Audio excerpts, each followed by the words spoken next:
오늘 본문은 지난 시간과 이어지는 내용입니다. 자, 초막절 마지막 날이죠. 주님께서 군중들을 외치시고 큰 소리로 외치시면서 내가 세상의 빛이다. 나를 따르는 자는 어둠에 이르지 아니하고 생명의 빛을 얻을 것이다 라고 선언하셨습니다. 이것은 출애굽한 이스라엘이 무인징역의 광활한 광야에서 구름 기둥을 따를 때 젖과 꿀이 흐르는 생명의 땅으로 갈 수 있었던 것처럼 예수는 출애굽한 이스라엘의 구름 기둥이다. 내가 그 구름 기둥을 따랐던 그들이 젖과 꿀이 흐르는 땅으로 갔잖아. 그 구름 기둥이 그들에게 생명의 길을 밝히 비추어 그들이 그 길을 따라 갈 수 있었잖아. 바로 너희들에게 그 구름 기둥은 바로 나야. 내가 세상의 빛으로서 죄와 사망 아래에 있는 모든 죄인들에게 생명의 길을 분명하게 밝히는 바로 나야. 내가 그 구름 기둥이야. 내가 빛이야. 라고 주님이 말씀하셨어요. 그 빛 대신 예수를 절대적으로 따라야 죽지 않고 영원한 나라로 들어갈 수 있다라는 선언이 되는 거죠. 만약에 출애굽한 이스라엘 백성들이 구름 기둥을 따르지 않았다고 생각해 보십시오. 나는 여기가 좋사오니 광활하고 무인징역의 그 광대한 이 광야에서 나는 여기가 좋아요. 더 이상 따라가는 건 나는 지쳤어요.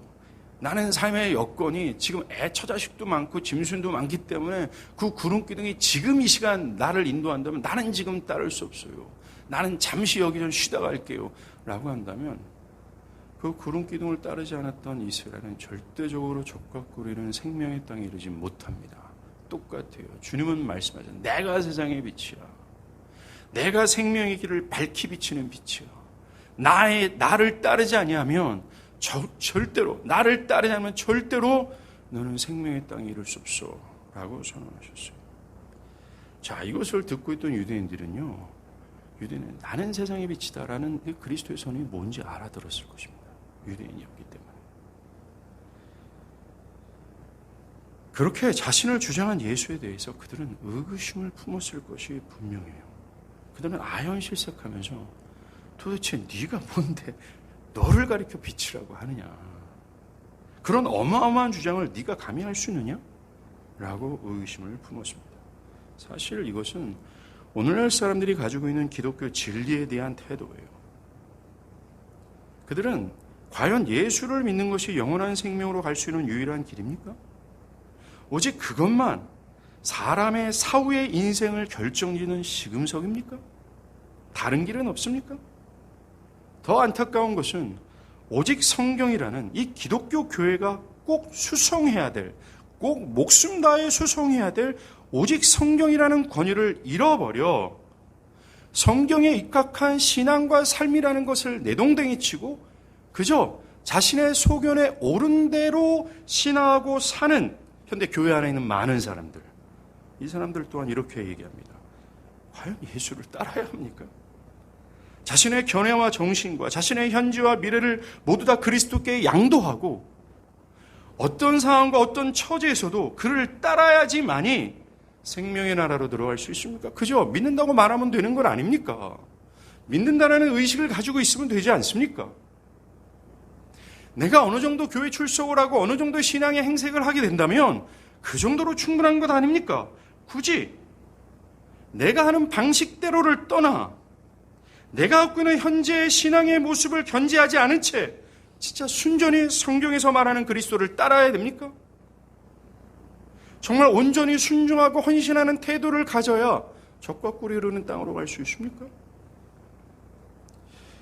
사실 교회 안팎에서 기독교 신앙과 구원에 대한 이런 의구심은 정말 충만해져 있어요.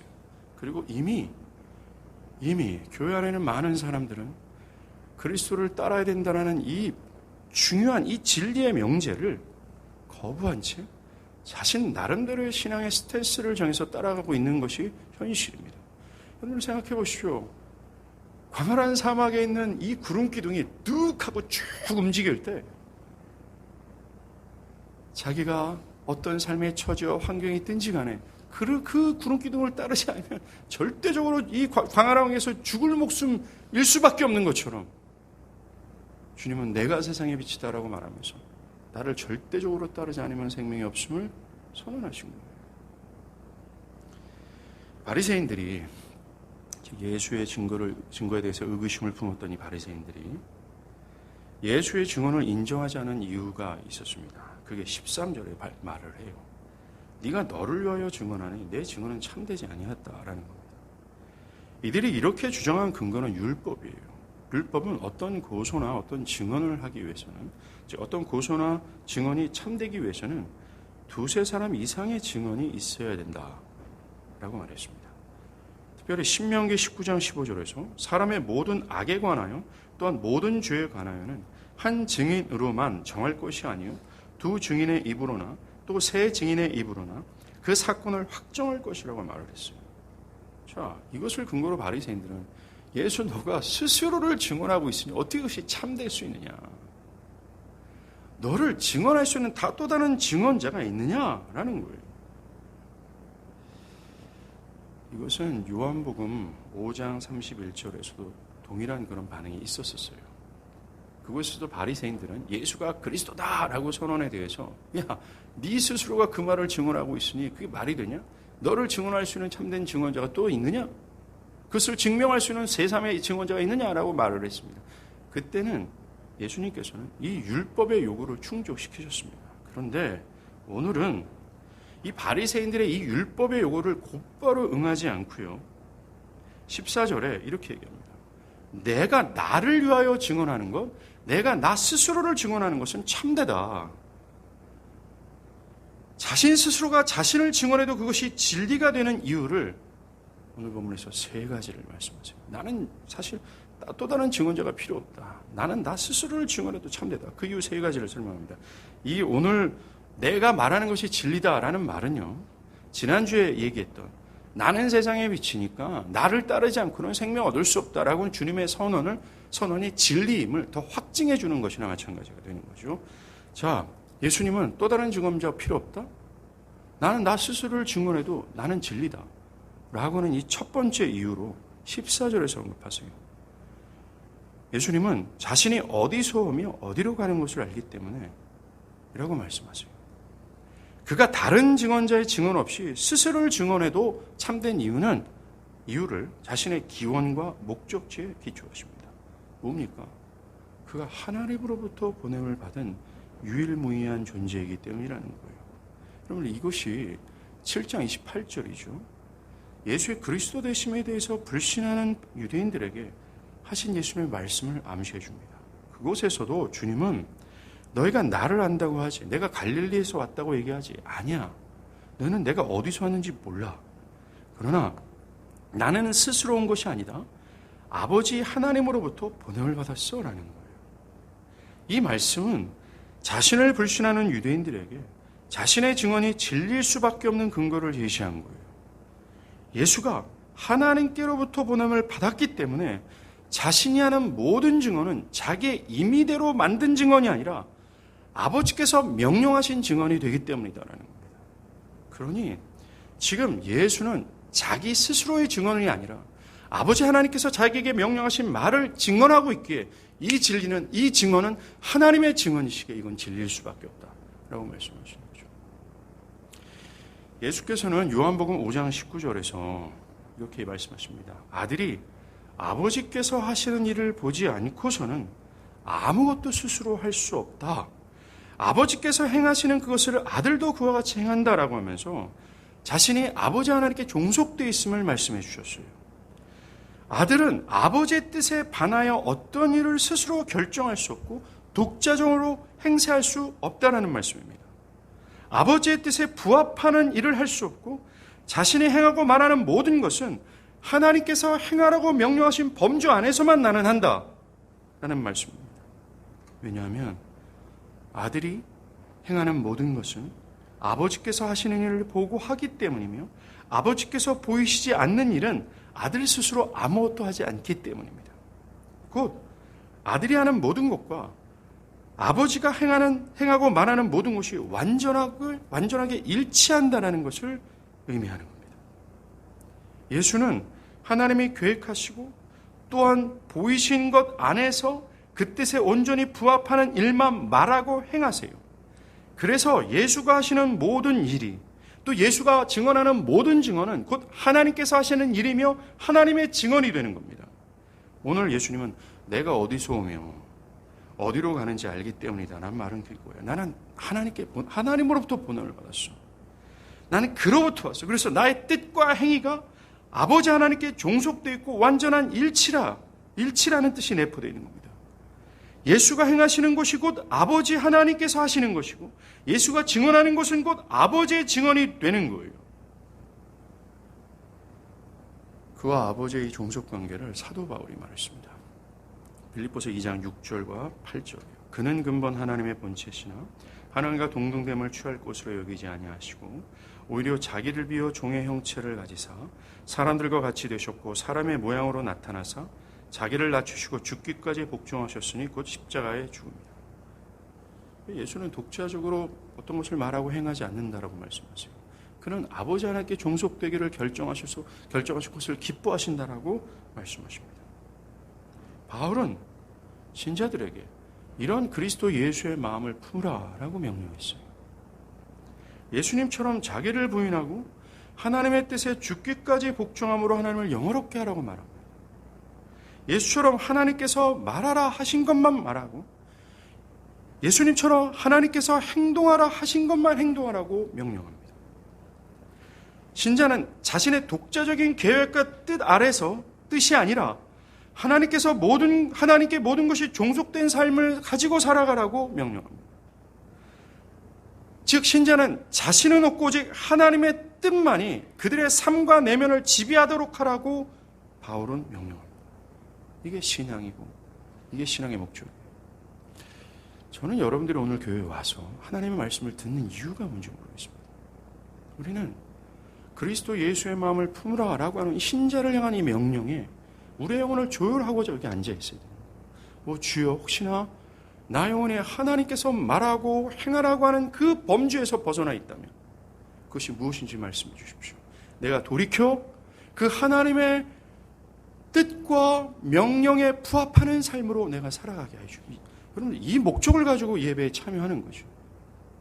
이것 자체가 하나님의 말씀을 영화롭게 하는 예배 행위가 되는 거예요. 만약에 여러분들이 예배당에 오시면서 이런 목적을 가지고 오지 않았다면 이 하나님이 주어지는 말씀 앞에서 내가 하나님께서 명령하신 범주에서 벗어난 것에 대해서 벗어난 그것이 어떤 것인지에 대해서 알고 그것을 자각하고 회개하고 돌이키고자 하는 마음이 없이 또한 선언되어지는 하나님의 말씀을 듣고 있음에도 불구하고 일도 돌이키고자 하는 마음이 없다면 여러분들은 이 예배 시간이 하나님을 영화롭게 하는 것이 아니라 그분의 권위에 불복종하며 그분의 영광을 훼손하는 시간임을 여러분들이 있어서는 안 돼요. 사도 바울은 이 그리스도께서 하나님과 동등 되심에도 불구하고 그에게 종속되기를 기뻐하고 하나님께서 말하라고 하는 것만 하나님께서 행하라는 것만 행하셨던 그것을 자원하면서 기뻐하셨던 것처럼 신자들에게도 이와 같으라고 명령하고 있기 때문에 그렇습니다.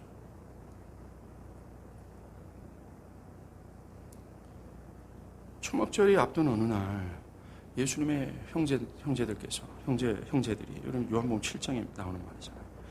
초막절을 앞두고 있어요. 예수의 형제들이 예수께 이렇게 말하지 않습니까? 신앙이 좋은 사람들이 꽤 많이 모여드는 이 초막절 명절에 예루살렘으로 올라가라. 그럼 너는 지금보다 더 양질의 제자들을 더 많이 얻을 수 있고 만약에 그곳에서 하나님의 사역을 한다면 너는 변두리 사역자가 아니라 전국구 사역자가 될 수 있어. 그런 좋은 결과가 눈에 뻔히 보이니 예루살렘으로 지금 올라가라 했을 때였습니다. 이것을 들은 주님은 나는 너희들처럼 어떤 좋은 결과와 유익이 창출되는 것을 따라 움직이는 자가 아니야.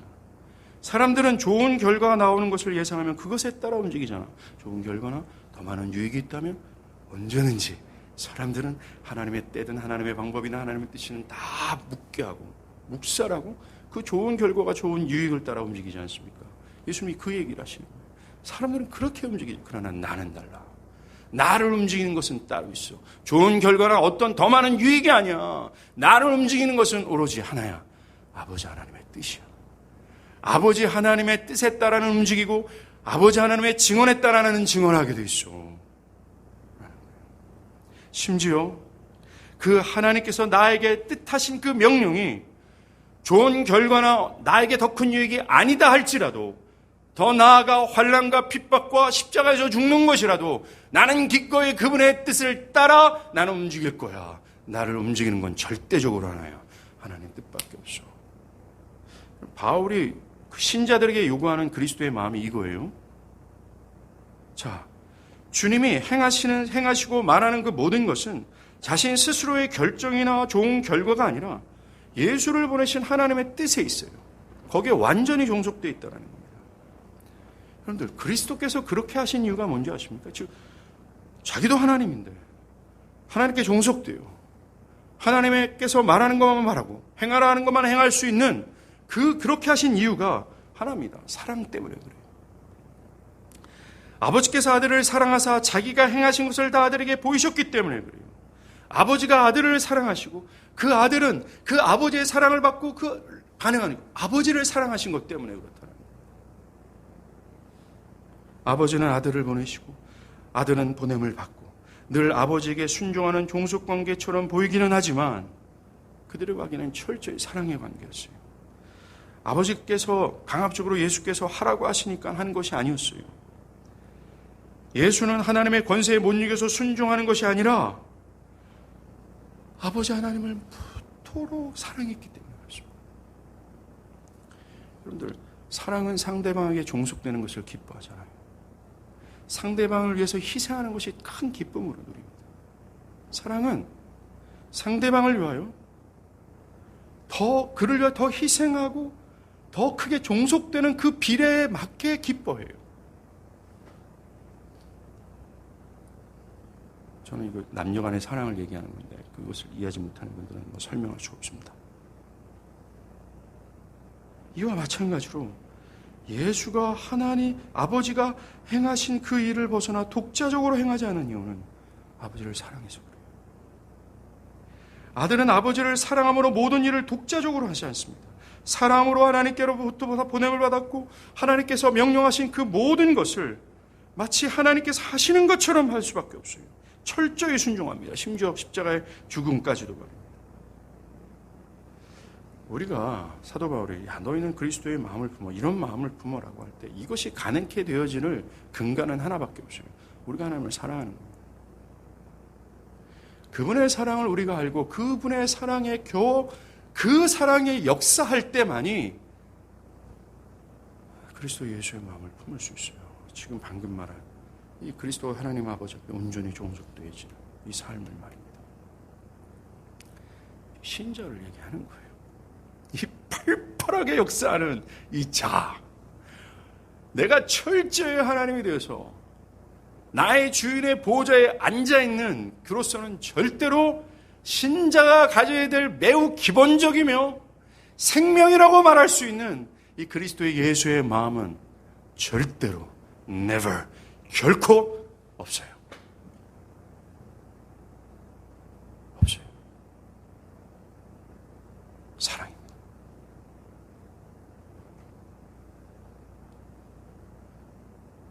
우리가 그리스도처럼 자기 유익과 좋은 결과에 따라 움직이지 않고 심지어 뻔히 보이는 손해와 이 십자가 기다리고 있음에도 불구하고 따라갈 수 있는 이유는 사랑입니다. 사랑.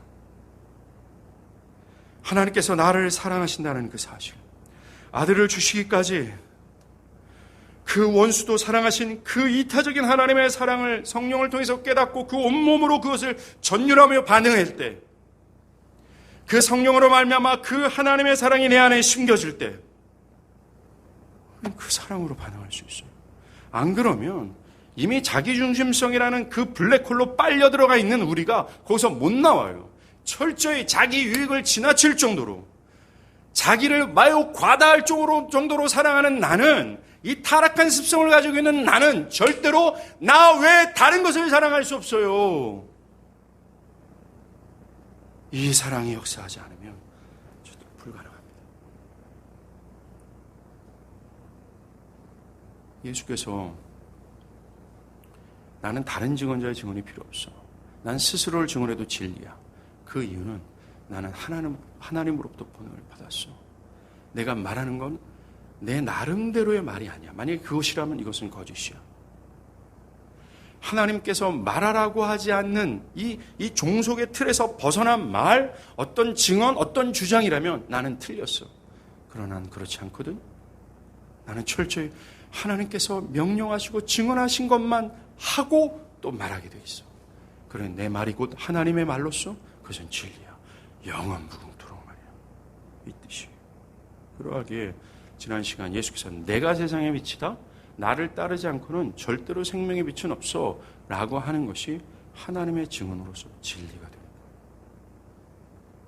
이제 두 번째, 예수님은 자신의 증언이 다른 증언자의 도움 없이도 진리인 이유를 말씀하세요. 그것은 아버지 하나님과 예수의 친밀한 연합이 예수의 증언이 진리임을 말해줍니다. 16절에 만일 내가 판단하여도 내 판단이 참되니 이는 내가 혼자 있는 것이 아니라 나를 보내신 이가 나와 함께 계심이라. 사실 이 구절은요, 요 16절 바로 전절인 15절과 관련이 있어요. 15절은 예수님이 나는 세상의 빛이다 했잖아요. 근데 바리새인들이 자기 나름대로 판단한 겁니다. 웃기지 마. 네가 무슨 세상의 빛이 아니야 라고 판단했잖아요. 그런 판단에 대해서 예수님이 이렇게 말씀하셨어요. 너희는 육체를 따라 판단하니 나는 아무도 판단하지 않는다. 예수님은 자신의 이 증언을 믿지 않는 바리새인들이 왜 믿지 않는 그 이유를 밝히셨습니다. 이것은 오늘날 사람들이 예수와 그의 증언을, 즉 진리를 받아들이지 않는 이유와 같아요. 과연 예수를 믿는 것이 영원한 생명으로 가는 유일한 길입니까? 오직 그것만이 나의 사후의 삶을 결정짓는 시금석입니까? 다른 길은 없습니까?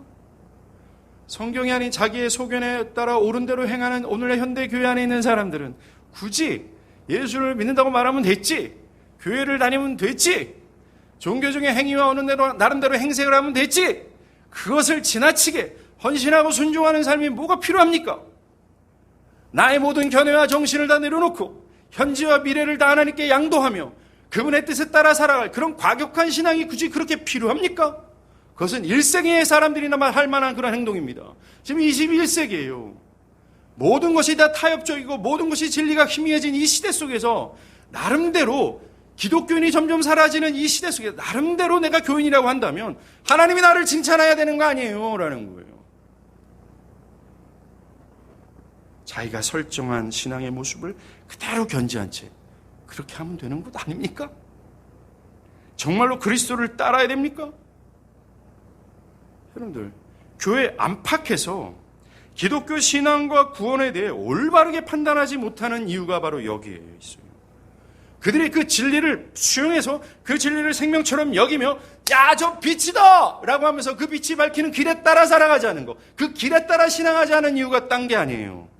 다 그들이 육체로 판단하기 때문에 그렇습니다. 육체를 따라 판단한다는 뜻은 인간적인 기준에 따라 판단한다는 뜻이에요. 예수가 세상의 빛이라는 증언을 통해 이 역사하시는 이 성령의 역사하심을 따르지 않고 그리스도의 선언과 성경을 통해 드러나는 하나님의 결정을 따르지 않고 타락한 인간의 판단 기준을 따라 판단하는 거예요. 성경이며 드러난 증언이며 역사적 진리며 이따위 다 필요 없고 순전히 타락한 인간적 기준에 따라 이 기독교의 신앙과 구원을 판단하는 거예요. 사실 오늘날 이것이요, 우리에게 상당히 만연되어져 있습니다. 그런데 우리는 성경을 똑같이 읽어놓고 성경을 자기가 뜻하는 대로 자기의 필에 따라 자기 느끼는 대로 따라 판단하고 해석하고 결정하며 살아요. 이것은 굉장히 작은 수순입니다. 그 외에도 주일을 성수하는 하나의 문제, 예배를 드리는 것, 헌금을 드리는 것, 성도와의 교제들, 내가 직장 생활에서의 태도, 정부와의 태도, 교회로서의 삶, 이 모든 것이 다 자기 해석이에요. 모두가 다 타락한 인간의 판단의 기준에 따라 하고 있습니다. 16절에서 말하는 이 육체라는 원어는 사륵스예요. 이 육체, 육은 성경에서 매우 부정적인 단어로 사용했습니다. 특별히 에베소 2장 3절에 바울은 이 타락한 보편적인 인간들의 성향을 설명할 때 이 육체라는 단어를 사용했어요. 어떻게 합니까? 전에는 우리도 다 그 가운데서 우리 육체의 욕심을 따라 지내며 육체와 마음에 원하는 것을 하여 다른 이들과 같이 본질상 진노의 자녀다. 바울이 말한 육체는 하나님과 반대편으로 끌리는 성향, 자기중심성, 자기가 원하는 대로 살아가고자 하는 인간의 타락한 본성을 가리켰어요. 이게 육체라고 얘기해요. 바울은 로마서 8장 7절에서도 얘기하죠. 육신의 생각은 하나님과 원수된다. 하나님의 법에 굴복하지 아니할 뿐만 아니라 할 수도 없다.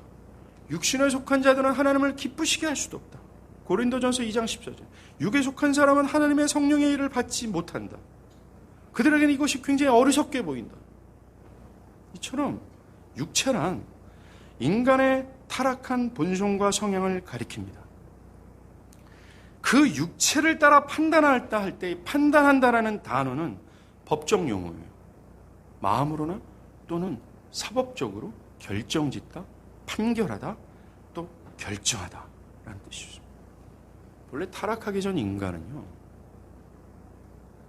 하나님을 자신의 하나님으로 두며 철저히 자신의 재판관을 하나님으로 인정했어요. 그래서 그분이 판결하는 데에 따라 판단하고 그분이 결정하는 데에 따라 결정하며 하나님의 선이 이거고 악이 이런다 한다면 그것을 있는 그대로 수용하여 선과 악을 하나님의 판결과 결정에 따라 판단했어요. 이게 타락하기 전 거룩한 상태에 있었던 인간이었습니다. 그러나 타락한 이유가 문제입니다. 타락한 사람들은 자신이 하나님의 자리에 올라 재판관이 되어 스스로의 견해와 정신에 따라 판단하고 결정하게 되었어요.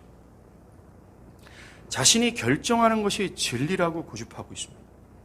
자기의 소견에 옳은 대로 판단하고 행하게 되어 있어요. 여러분들, 지금 성경 전체가 말하는 하나님께서 심판할 만한 죄, 온 인류를 타락시켰던 죄의 근원, 사사기에서도 아주 선명하게 보이는 이 죄, 이게 뭐예요? 하나님의 판단과 결정은 온데간데 없고 자기의 소견에 따라 옳은 대로 행하는 거예요. 그를 통치하는 왕이 없어요.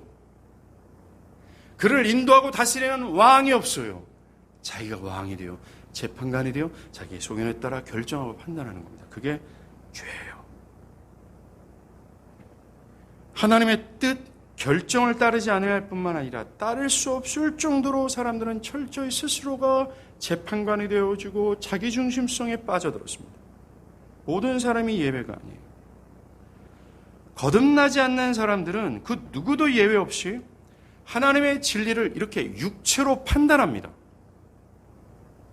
오직 자기중심성을 가지고 자기 견해와 정신을 기준으로 자기에게 불리한 것이나 불편한 것이라면 그것은 진리가 아니라고 판단해요.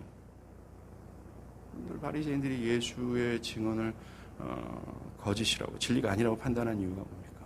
예수의 증언이 만약에 정말 진리로 인정하게 된다면 자신의 모든 입지나 삶이나 미래는 불편하게 되고 불리해 줄 수밖에 없기 때문에 그래요.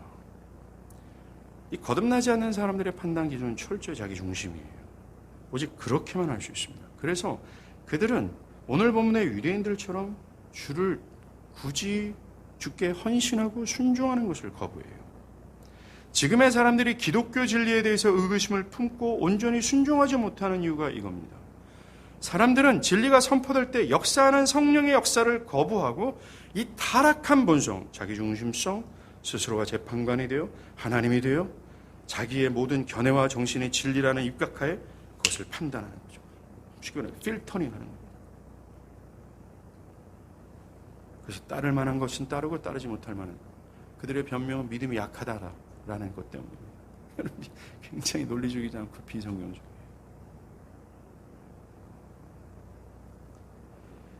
예수께서는 뭐라고 말씀하세요? 너희 모든 것을 그리스도께로 드려라.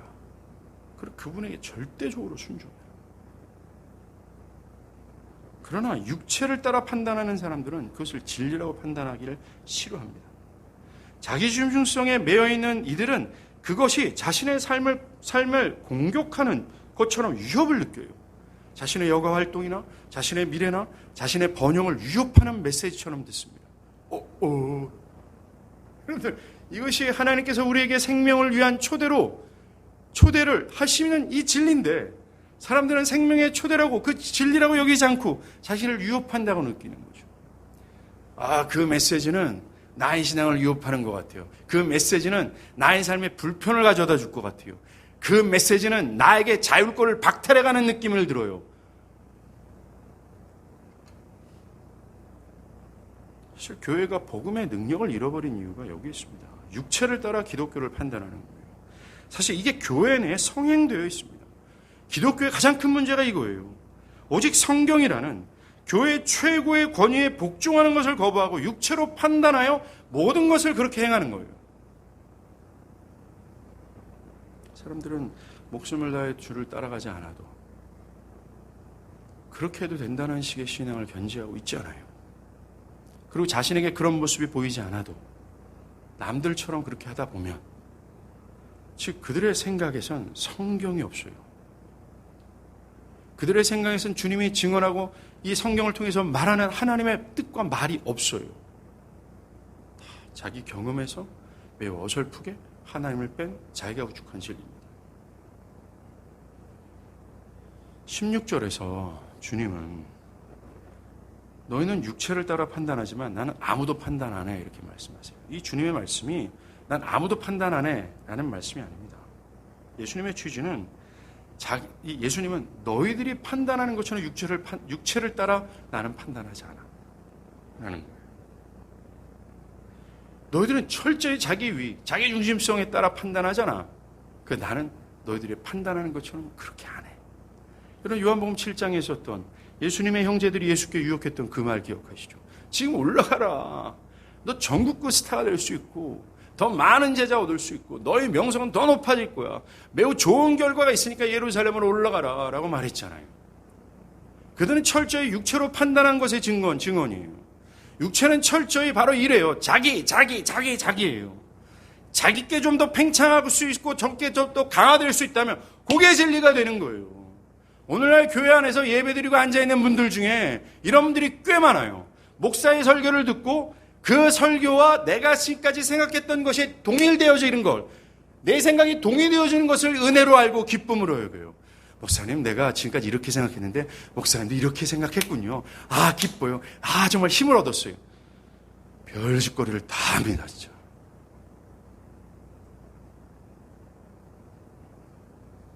감히 육체가 가진 생각과 거룩하시고 영원하신 하나님의 생각이 일치가 되는 것에 힘을 얻다. 둘 중에 하나입니다. 둘 중에 하나가 거짓이겠죠.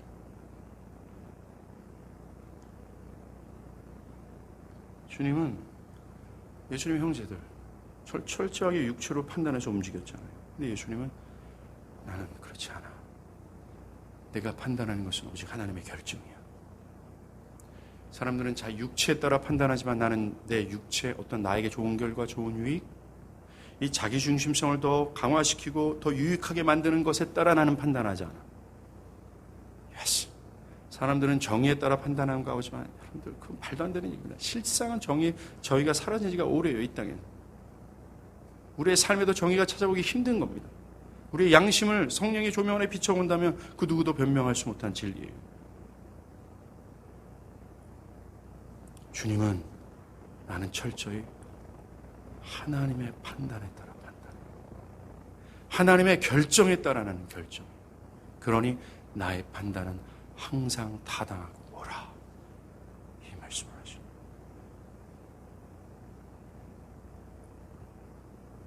이것이 16절에서 말씀하신 내용입니다. 내가 나를 판단해도 내 판단은 참되다. 인간적인 기준으로 판단하는 것은 결코 하나님 쪽으로 향할 수 없어요. 하나님이 반대쪽이거든요. 그것은 거짓입니다.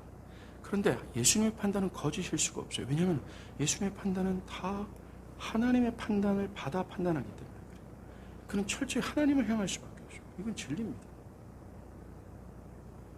요한복음 5장 30절에서도 주님은 내가 아무것도 스스로 할 수 없다. 듣는 대로 심판한다. 주님은 하나님께 들은 대로 심판한다고요. 사실 실제로는 예수님은 하나님께로부터 심판할 수 있는 권세를 수여받았어요. 이것은 마지막 날 우리를 심판하는 권세일 뿐만 아니라 현재 이 시점에도 예수님은 누구를 판단할 수 있는 그 권세를 수여받은 자로서의 권위자예요.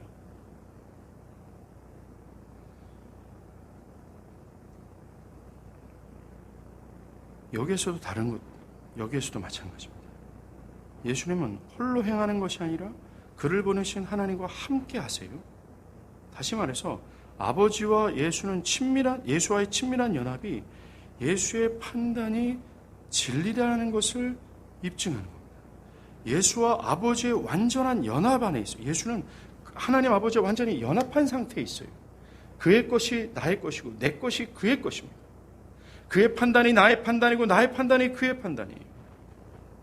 이 그분과의 완전한 연합이 자신의 모든 판단과 증언이 진리일 수밖에 없는 뚜렷한 근거입니다.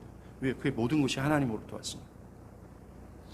자, 이번에도 기독교 신앙과 구원에서 이 적용점을 한번 찾아볼 수 있습니다. 자, 그리스도와 하나님의 연합이 그리스도가 말하는 것이 진리의 근거라 그랬잖아요. 이 그리스도와 하나님의 연합이 요한복음 17장에 보면 신자와 그리스도의 연합의 모범이라고 말씀하십니다. 아버지, 내가 당신과 하나 되는 것처럼 그들도 나와 함께 해달라고 얘기하고 있어요. 여러분, 우리는 믿음으로 그리스도와 연합하죠. 그 상태가 아버지와 아들의 연합이 우리의 모범입니다. 그래서 우리가 그리스도와 연합하게 될 때 그리스도께서 아버지께 순종하셨던 그 헌신, 자기를 부정하는 마음, 철저히 나는 얻고 오직 하나님의 뜻과 판결에 따라 살아가고자 하는 그 충성심이 나에게도 옮겨져요. 그래서 우리는 그리스도께 받은 그 은혜에 따라 하나님 아버지를 대하게 되어 있는 겁니다. 그 결과 신자는 그리스도께서 하나님 안에서 행하고 말하고 특별히 판단했잖아요. 그리스도처럼 똑같이 우리는 철저히 그리스도 안에서 말하고 판단하고 그리스도께서 말하라는 것을 말하고 행하라는 것을 행하고 그리스도께서 결정한 것을 옳고 여기며 그대로 판단하고 결정하며 살아가는 거예요. 신자는 절대로 육체를 따라 판단하지 않습니다. 믿음으로 연합한 그리스도의 판단에 따라 살아가게 돼 있어요. 그리스도가 하나님과 연합함으로 그 하나님의 판단에 따라 살아갔던 것처럼. 이게 신자입니다.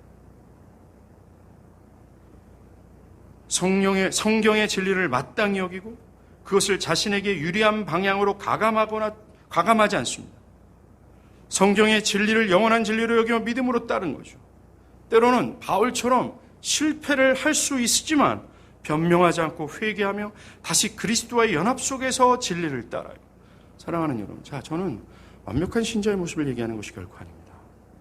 우리는 그리스도가 되지 않기 때문에 그래요. 그리스도는 완전히 하나님 앞에 귀속되어주고 하나님의 뜻에 따라 살아왔습니다. 믿음으로 그리스도와 연합한 신자도 그래요. 그러나 우리는 여전히 이 육체라는 쇳덩어리를 안고 살아가기에 실패할 수밖에 없어요. 그런데 중요한 점은 신자는 실패 속에서 자신을 변명하지 않습니다. 난 나름대로 노력하고 있는데 왜 그렇습니까? 굳이 거기까지 가야 됩니까? 라고 말하지 않습니다. 바울은 오호라 내가 죽게 되었다 라고 하면서 자신의 실패를 회개하고 모든 몸과 마음을 다잡고 그리스도를 따라가려고 하죠. 이게 신자와 불신자의 차이예요. 거듭나지 않는 사람들은 변명으로 일색하죠. 거기까지 가는데 나는 힘듭니다라고 변명하지만 신자는 실패 속에서 회개하고 거기까지 갈 수 있는 힘과 능력을 나에게 좀 주세요라고 말해요. 이게 신자입니다. 이게 그리스도와 연합한 자예요. 여러분은 어떻습니까? 여러분은 정말 그리스도와 믿음으로 연합하여 그리스도께서 하신 충성을 받아 그 충성으로 하나님을 대하고 있습니까? 아니면 육체를 따라 살아가고 있습니까? 자기의 옳은 것, 자기의 좋은 것, 자기의 유익이 되는 것을 따라 살아갑니다. 심지어 신앙과 이 구원의 이 중요한 이 진리의 측면에서도 성경에서 밝히 결정된 사안을 따르기보다는 내 나름대로 결정해서 따르고 있는지, 그러면 지옥 갑니다, 여러분들. 그러면 지옥 가는 거예요. 즉 이스라엘 백성들이 구름 기둥이 인도함에 따라 따르지 않으면 젖과 꿀이 흐르는 땅으로 못 간 것처럼 못 간다고 말씀하시는 거예요. 마지막으로 세 번째죠. 예수 자신의 증언이 진리인 이유를 말씀하세요. 그것은 아버지와 예수 자신이 하모니가 되어 함께 예수를 증언하기 때문에 그렇습니다. 마치 이게 이중창 같아요. 함께 아버지와 아들이 예수를 증언하니.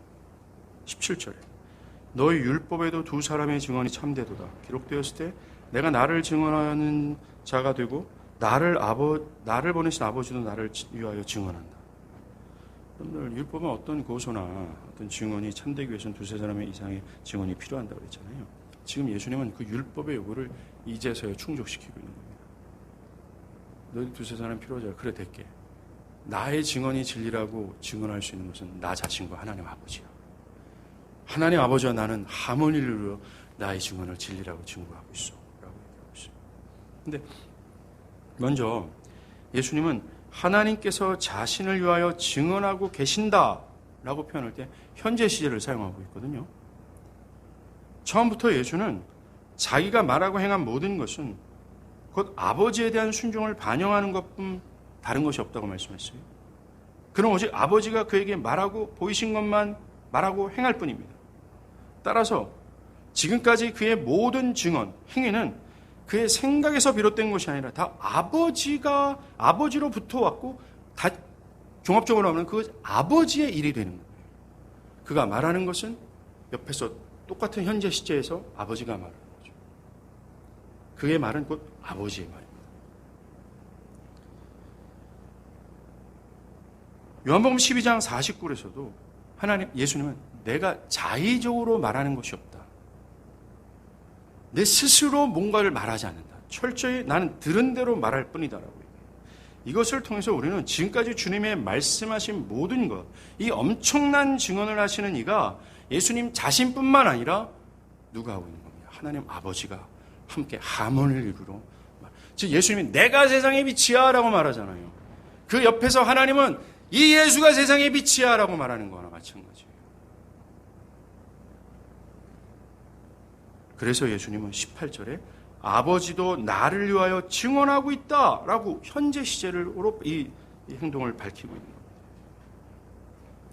그리고 주님은 아버지 하나님 외에 내가 나를 증언한다. 두 번째 증인으로 자기 자신을 얘기하고 있어요. 이것은 예수님께서 자신을 증언하는 방법은 다른 게 아닙니다. 하나님께서 이 땅에 보내실 때 명령하신 말과 행위 그 전체의 역사를 의미해요. 예수께서 이 땅에 오셔서 병을 고치시고 죽은 자를 살리시는 모든 표적과 기사, 하신 모든 메시지와 행동은 하나님께서 하라고 하신, 하나님께서 지시하신 역사예요. 그런데 그 역사를 그대로 할 때 뭐가 드러납니까? 예수 자신이 그리스도이심과 예수가 세상의 빛이라는 사실이 드러내요. 예수는 내가 하는 모든 역사가 곧 나를 증거하는 것이다. 그분의 모든 역사의 최종점이 뭐예요? 십자가에서 죽는 거였어요.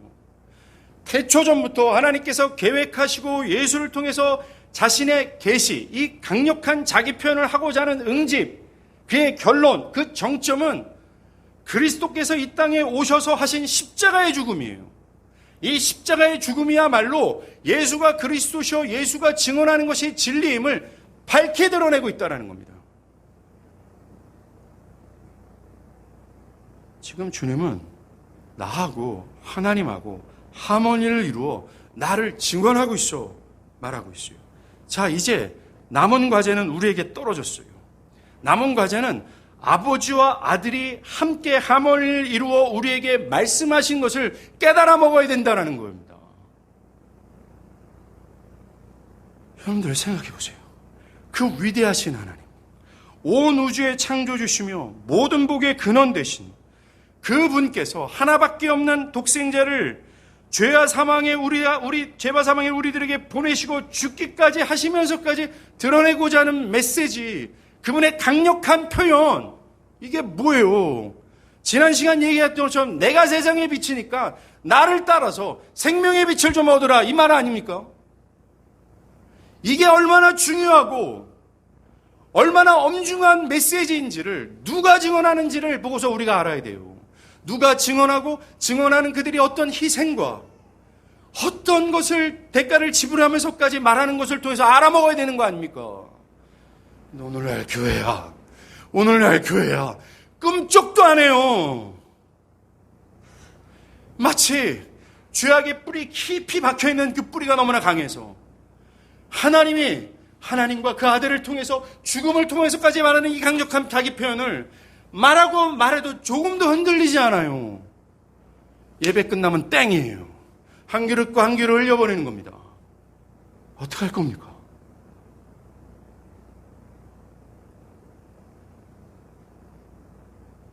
이제 여러분에게 있어요. 여러분의 이 소중한 진리를 어떻게 대할 거예요? 어떻게 하시렵니까? 오늘날 교회처럼 반감과 의심이라는 이 육체라고 하는 뿌리를 깊이 땅바닥에 내리고 하나님이 전하고 하는 그걸 통해서 생기의 바람에 불고 또 불고 있는데 마른 뼈다귀처럼 죽은 시체처럼 너저분하게 그 뿌리 박힌 채 그 땅에 서 있을 거예요? 아니면 돌이킬 겁니까?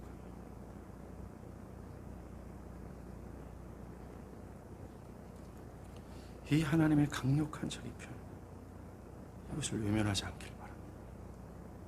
저는 저를 포함한 함께 이 교회 건물에서 지금 예배드리는 모든 공동체 중에 모든 분들 안에 아직까지 세상의 빛 대신 예수를 깨달지 못한 분들이 있다 저는 알고 있습니다. 그분들은 그리스도를 정말 목숨 다해 따라가지 않고 있다는 사실을 또한 압니다.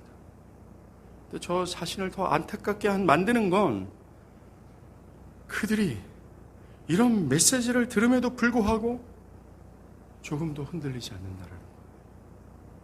어떻게 하십니까? 이 천지를 지으신 하나님 아버지의 표현, 그 아들을 보내시기까지 또 아들도 증언하시는 이 중요한 메시지를 여러분 어떻게 하실까?